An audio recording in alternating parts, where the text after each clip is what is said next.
नाश्ता हेल्दी आणि चवदार हवा असेल तर आपण मूग आणि मसूर डाळीचा डोसा करत आहोत. चटणीसाठी खोबरं, कोथिंबीर, मिरची, लसूण आणि डाळ असं एकत्र करून घेऊया आणि ते मिक्सरमध्ये घालू आणि त्यामध्ये थोडीशी साखर आणि लिंबू, मीठ असं एकत्र करून घेऊया आणि मिक्सरला वाटून घेऊ. त्यासाठी तडका तयार करूया. व्हिडिओत दाखवल्याप्रमाणे तडका तयार करून घेऊ.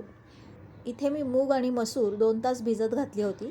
आता ती आपण मिक्सरला वाटून घेऊया. वाटताना आपण हिरवी मिरची आणि थोडंसं आलं घेऊन ते छान बारीक वाटून घेऊया. त्यामध्ये थोडंसं मीठ टाकून एकत्र करून घेऊ. पॅनला मी थोडंसं तेल लावून घेते आणि आपण हे बॅटर चमच्याच्या साहाय्याने छान गोल पसरून घेऊयात.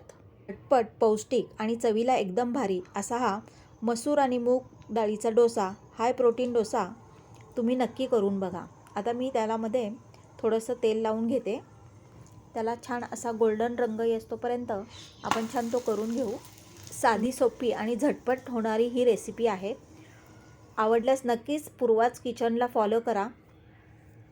लाईक करा, सबस्क्राईब करा आणि मित्रमैत्रिणींना शेअर नक्की करा. ज्यांना वजन कमी करायचं आहे त्यांच्यासाठी सुद्धा हा एक नक्कीच चांगला पर्याय आहे. लहान मुलांच्या डब्यातसुद्धा तुम्ही नक्कीच देऊ शकता.